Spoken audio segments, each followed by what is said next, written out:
আজ বিকেলে চীনের স্থানীয় সময় বিকেল 5টায় অর্থাৎ বাংলাদেশ সময় বিকেল 3টায় চীনের প্রিমিয়ার তথা মাননীয় প্রধানমন্ত্রী জনাব লি কিয়াংয়ের সঙ্গে ঐতিহাসিক গ্রেট হলে বাংলাদেশের মাননীয় প্রধানমন্ত্রী জনাব তারেক রহমানের বৈঠক অনুষ্ঠিত হবে।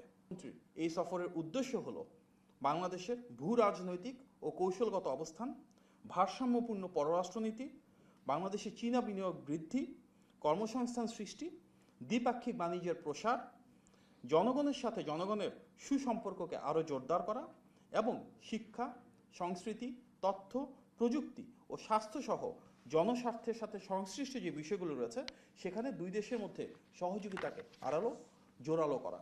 দেখুন, আমরা তো ইতিমধ্যে বলেছি যে আজকে মাননীয় প্রধানমন্ত্রী জনাব তারেক রহমানের সাথে চীনের পানি সম্পদ মন্ত্রী লি গোরিংয়ের একটা বৈঠক অনুষ্ঠিত হয়েছে। সেখানে তিস্তা, পদ্মা এবং আনুষঙ্গিক যে বিষয়গুলো রয়েছে প্রত্যেকটা নিয়ে কথা হয়েছে এবং তিস্তা মহাপরিকল্পনা সহ বাংলাদেশের সার্বিক নদী ব্যবস্থাপনা বলতে আমরা যেটা বুঝি, বন্যাকে আমরা কীভাবে প্রতিরোধ করতে পারি, বাঁধ নির্মাণ করতে পারি, আমাদের খাল খননের একটা সুবিশাল কর্মসূচি রয়েছে যেটা শহীদ প্রেসিডেন্ট জিয়াউর রহমানের সময় শুরু হয়েছিল।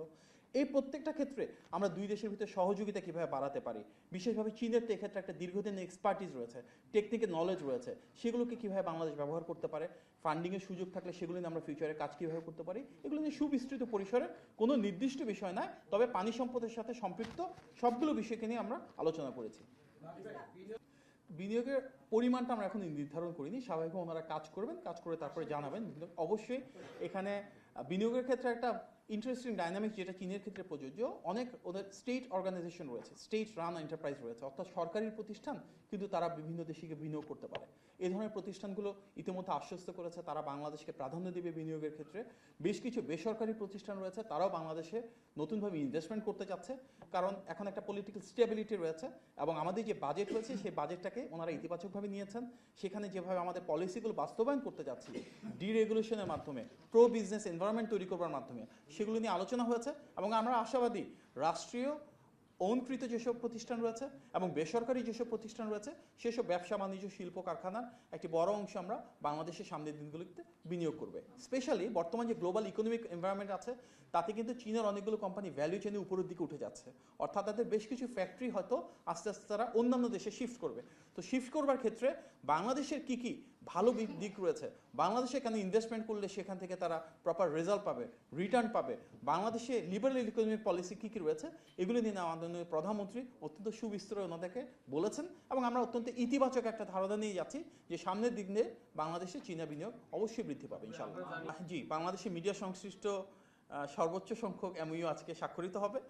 স্বাক্ষর হওয়ার পরবর্তীতে আমরা ডিটেলে জানাবো। আমাদের মাননীয় তথ্যমন্ত্রী বাংলাদেশ থেকে এসেছেন এবং এই চুক্তিগুলো স্বাক্ষর করবেন। সেখানে বাংলাদেশের রাষ্ট্রায়ত্ত টেলিভিশন চ্যানেল এবং নিউজ সাথে ওনাদের রাষ্ট্রায়ত্ত টেলিভিশন চ্যানেল, বিভিন্ন নিউজ এজেন্সি কীভাবে আরও সমন্বয় সাধন করা যায়, ওনাদের বেস্ট প্র্যাকটিসগুলো কীভাবে আমরা বাংলাদেশে ইমপ্লিমেন্ট করতে পারি, বাংলাদেশ থেকে ওনারা কীভাবে শিখতে পারেন, এগুলো নিয়ে ডিটেল আলোচনা হবে।